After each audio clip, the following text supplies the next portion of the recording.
Now that we understand what compile time and runtime is, let's move on with our discussion about exceptions. Let's understand what a normal flow of a program is. By normal flow of a program, we mean that the code compiles properly and that it also runs without problems. So the compilation needs to be without any issues, and it also needs to run without any problems.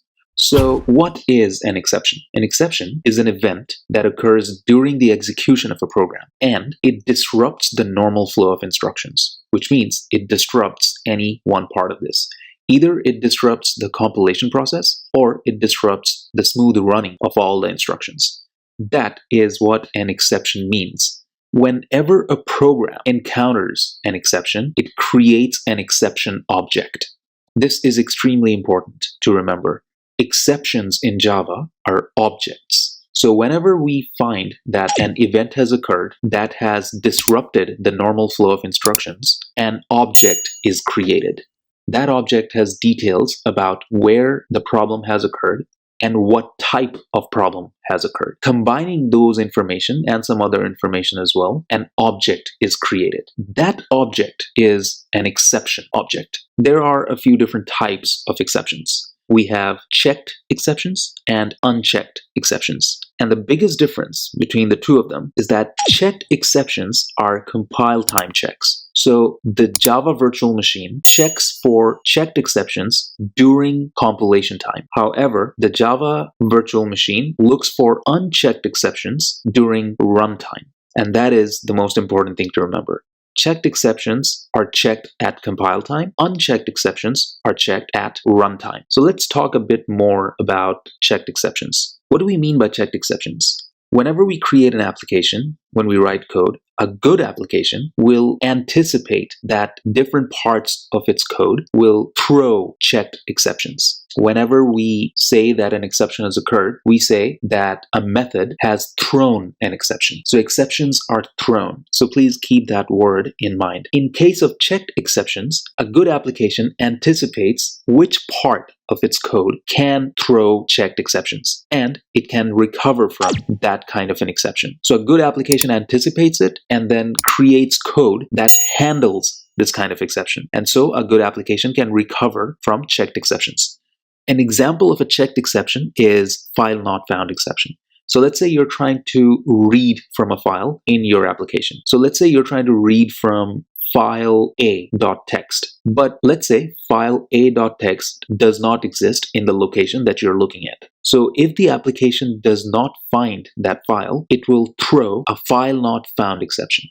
And a file not found exception is a checked exception, which means that this will be checked during compile time. So our code will not even compile. It will not run even a single instruction. It would give us an error and say that there is a file not found exception. But what would a good application do? A good application would anticipate that sometimes the users of those applications can have some misspellings or maybe a wrong location for the file. And so they handle the file not found exception. When they write the code, they also write code that can handle the situation whenever a file is not found. And we'll see how to handle such situations a little bit later. But just keep in mind that a good application will anticipate that a file not found exception can occur. And so it will have code that takes care of a file not found exception if it occurs. And please also keep in mind that file not found exception is just one type of checked exception. There are many other different types of checked exceptions. This is just an example.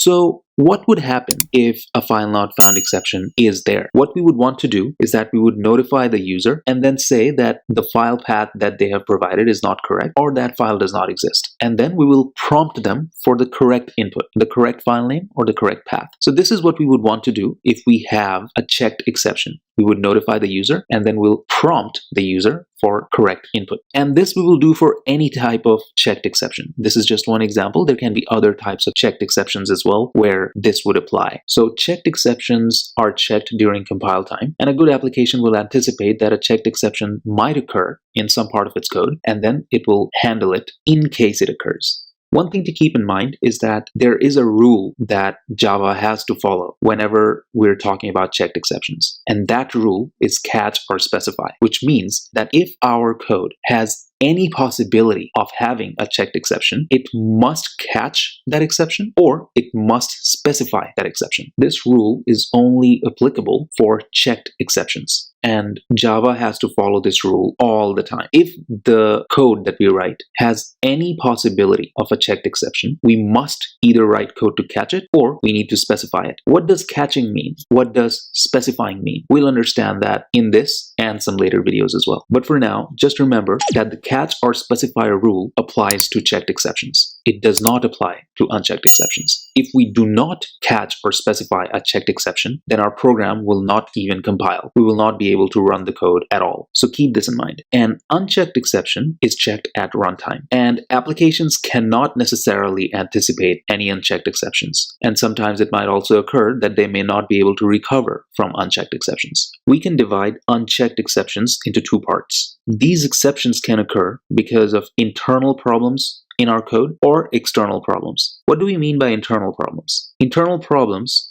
are runtime exceptions, and these are basically bugs in our code. So if there are bugs in our code and we encounter runtime exceptions, then we should fix those bugs. The other type of unchecked exception is when we have external problems. These are called errors. And errors occur whenever there is an external issue, like a hardware or a system failure. If your hardware or system fails somehow, then your program will terminate. And that's what we call errors. Whenever errors occur, what we should do is that we should print the error if possible and exit the program. So for checked exceptions, a good application anticipates and recovers from it. Whenever there is a checked exception, we want to notify the user and prompt for the correct input. Whenever there is an unchecked exception, there can be two different scenarios. If the unchecked exception is a runtime exception, and if it is there because we have bugs in the code, then we should fix the bugs. But if an unchecked exception occurs and it is because of errors, then what the program should try to do is print the error and exit the program. Great. Now we understand what compile time is and runtime is. We also understand what an exception is, and we have talked a little bit about the two different types of exceptions. But let's say these exceptions occur in our code. Let's say our code has some kind of a problem for which we are encountering exceptions, and our code is throwing these exceptions.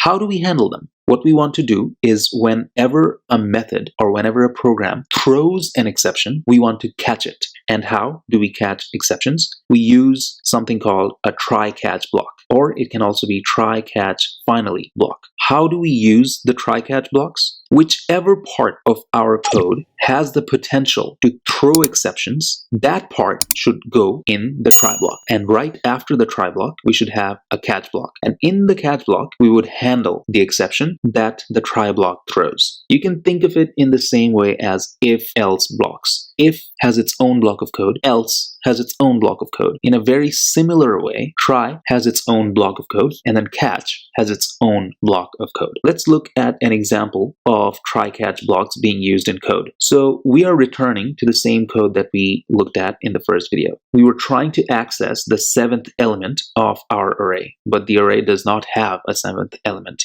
This is the part of the code that is giving us an exception. We also know the type of exception that this statement is throwing. This statement is throwing an array index out of bound exception. Since this part of the code is throwing the exception, we want to put this part in a try block. So let's do that. We type try, and then we type in these brackets. So now our code is within the try block, the code that was giving us the exception. You'll see that we're encountering an error here, and it says catch or finally expected. So remember that a try block can never exist by itself. A try block must be accompanied by either a catch block or a finally block. So you cannot have a try block just by itself. Since we have our try block, let's now write our catch block. So we type catch, and catch takes a parameter. Here, we specify what type of exception we're trying to catch. We're trying to catch an array index out of bounds exception. So let's just copy this,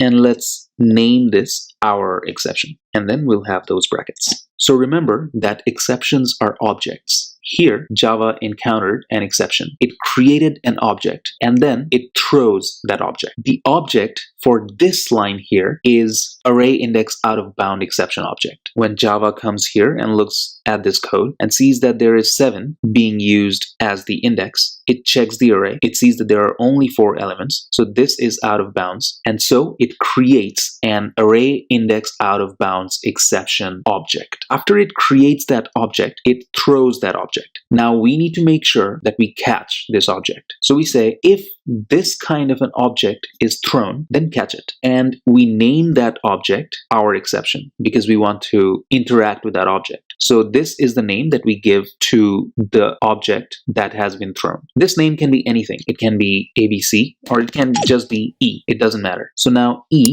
is our array index out of bounds exception type object. What do we do with this object? For now, let's say we don't do anything with this object. All we do is that we catch it. And once we catch it, we print out something. Let's say we print out that array index is out of bounds. Great. So now we have our try block, and in the try block, we have the instruction that might throw an array index out of bounds exception. We want to put the code that can throw exceptions in the try block. This code can throw that exception, and so we want to put it in the try block. In the catch block, we want to handle the exception. So in the catch block, we catch the exception, and then we print out whatever we want to print out. Right now, we are not working with the exception object, but you can do whatever you want with the exception object. And there are many different methods that we will discuss later that this exception object allows us to use. So now we can run our program. But before I run the program, let's look back at what happened before we had the try-catch block. If we did not have the try-catch block, the first part gets executed. The second part of our code also gets executed. The third part of our code also gets executed. But the fourth part does not get executed and we have an exception. But because the fourth part did not get executed, the fifth and the sixth parts also do not get executed. So the program terminates abnormally here. This is an abnormal termination. But now that we have the try and catch block, let's see what happens. So let's run the program. So it compiles correctly. We don't have any compilation errors. And when we look at our output, we see that it also runs properly without any problems. The first part of our code is executed. The second and the third parts are also executed. The fourth part